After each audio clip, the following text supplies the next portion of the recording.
Good morning students, कैसे हैं आप सब। उम्मीद करती हूँ आप लोग अच्छे होंगे।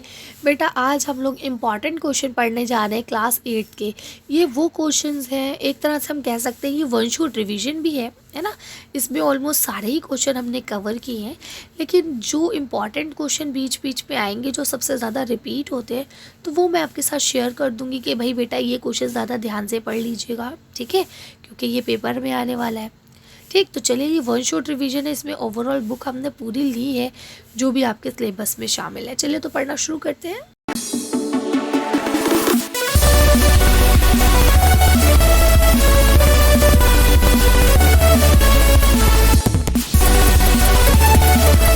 आप देख पा रहे हैं कि बेटा ये क्या है, इंपॉर्टेंट क्वेश्चन है और वन शॉट रिवीजन भी है। अब यहाँ लिखते हैं पहला सवाल, दुनिया की जीनत किसके दम से है। तो आपको पता है दुनिया की जीनत औरतों के दम से है, ठीक है। अगला सवाल लिखा है कि भाई शायर ने औरत को कौन सी खूबियाँ बयान की हैं। तो औरत की कौन कौन सी खूबियाँ बयान की है, तो बताते हैं कि भाई औरत जो है वो बहुत सारी खूबियों की मालिक है, ठीक है। औरत से दुनिया की जीनत है ना। औरत के दम से देश परदेश मुल्क शहर हर चीज़ें आबाद हैं। औरत नेकी की तस्वीर की पाकीज़ा देवी है ना। दीन की पासपा है ना। ईमान सलामती की पहरेदार है। कहने का मतलब ये है कि एक औरत यानी चाहे वो आपकी माँ हो, चाहे वो आपकी बहन हो, फिर चाहे वो आपकी वाइफ हो, है ना। क्या है, एक औरत का रोल बहुत इम्पॉर्टेंट है। आपके घर में अगर मम्मा नहीं होती है तो आप सोचते हैं कि आपकी बहन हो, है ना। अगर आपकी बहन नहीं होती है तो आप सोचते हैं कि भाई मम्मा हो। मम्मा बहन नहीं है तो कम से कम दादी हो, खाला हो, पुप्पी हो, कोई भी एक आपको औरत घर में चाहिए। क्यों? क्योंकि वो आपकी प्रॉब्लम को समझती हैं, आपकी बातों को सुनती हैं, आपको प्यार करती हैं, खाना पीना सब आपको देती हैं, है ना। उनसे घर में एक रौनक रहती है। घर में मम्मा ना हो, बहन ना हो तो कैसा सन्नाटा सा लगने लगता है। ये बात ठीक है, घर में पापा ना हो तो भी सन्नाटा लगता है, लेकिन क्योंकि पापा सुबह से शाम तक ऑफिस में रहते हैं, काम पे रहते हैं, तो उनके होने से नहीं होने से इतना ज़्यादा हमारे को फ़र्क नहीं पड़ता, क्योंकि हमें आदत ही नहीं होती है। हम तो सिर्फ उन्हें रात में ही देखते हैं या फिर संडे में देखते हैं, है ना। तो इसलिए घर में औरतों का होना बहुत ज़रूरी है।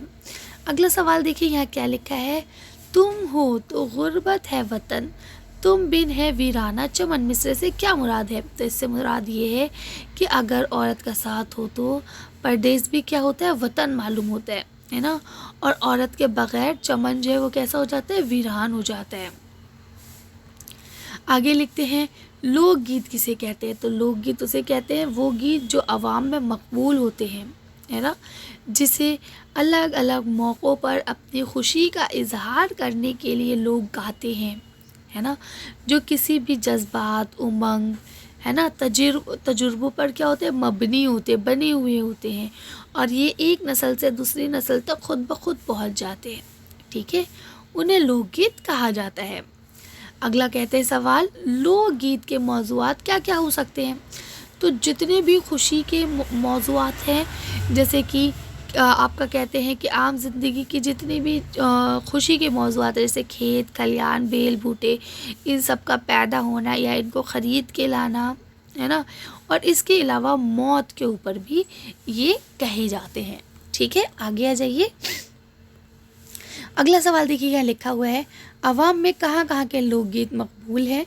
तो आपको पता है शुमाली हिंदुस्तान में ब्रज भाषा, अवधी, और देखिए यहाँ लिखा है ब्रजपुरी जो भाषा है उसके लोकगीत बहुत मशहूर हैं। इसके अलावा कश्मीरी, हरियाणवी, पंजाबी, बंगाली, है ना, मालवी, राजस्थानी, ये लोकगीत भी काफ़ी मशहूर हैं। अगला सवाल है, सुबह लक्ष्मी का जन्म कब और कहाँ हुआ था।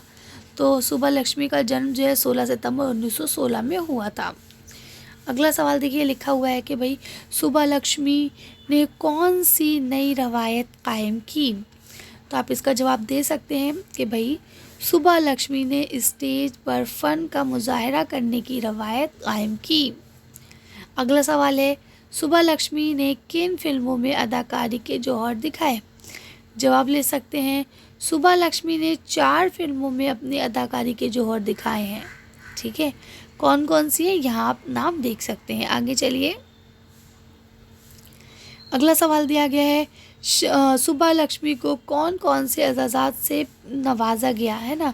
तो उनको पद्म भूषण, रमन मिस्री है ना, और ये गांधी वाला साहित्य का जो अवार्ड था ये सारे उन्हें मिले हैं। अगले सवाल पे आ जाइए। यहाँ लिखते हैं सुबह लक्ष्मी के ज़माने की दूसरी अहम गायने वाले ख़वातीन कौन कौन सी थी। ठीक है, तो यहाँ देखिए आपको और नाम दिए गए हैं, आप इन सबको पढ़ लीजिएगा। सिद्धेश्वरी हैं, है ना, रसलैन बाई हैं, बेगम अख्तर हैं, तो आप इन्हें पढ़ लीजिएगा। अगला लिखा है जुगनू किस मौसम में दिखाई देते हैं, तो कहते हैं जुगनू बरसात के मौसम में रात के वक्त दिखाई देते हैं। ठीक है, अगला सवाल देखिए, लिखते हैं लगातार हवा चलने से जुगनू की क्या हालत हुई। तो लगातार हवा चलने की वजह से जुगनू क्या हो गए हैं, कहीं भी नज़र नहीं आ रहे हैं। ठीक है, अगला सवाल लिखा है बाग में कौन जाग रहे हैं। एक मिनट, देखिए लगातार हवा चलने की वजह से जुगनू हर तरफ उड़ते हुए नज़र आ रहे हैं, है ना। ठीक, आगे आ जाइए। यहाँ पे अगला सवाल लिखा है बाग में कौन जाग रहा है, तो बाग में चमेली जाग रही है। शायर ने जुगनू को हीरा क्यों कहा है। तो देखिए जुगनू जब उड़ते हैं तो उनके अंदर ना हल्की सी चमक होती है, और वो एकदम से चमकते और फिर एकदम से गायब हो जाते हैं, इसलिए उसे हीरा कहा गया है। ठीक है, अब यहाँ लिखता है परियों की बारात जा रही थी, इससे क्या मतलब है। तो आपको पता है कि भाई जब जुगनू उड़ते हैं तो हर तरफ ना चमक चमक सी होने लगती है, तो ऐसा लग रहा था कि भाई ना ज़रबा कपड़े पहने हुए कोई परी की बारात जा रही है। अब यहाँ देखिए लिखा हुआ है सलमी की अम्मी उसे बाजुओं में जकड़कर जहांगीराबाद की तरफ क्यों दौड़ी थी।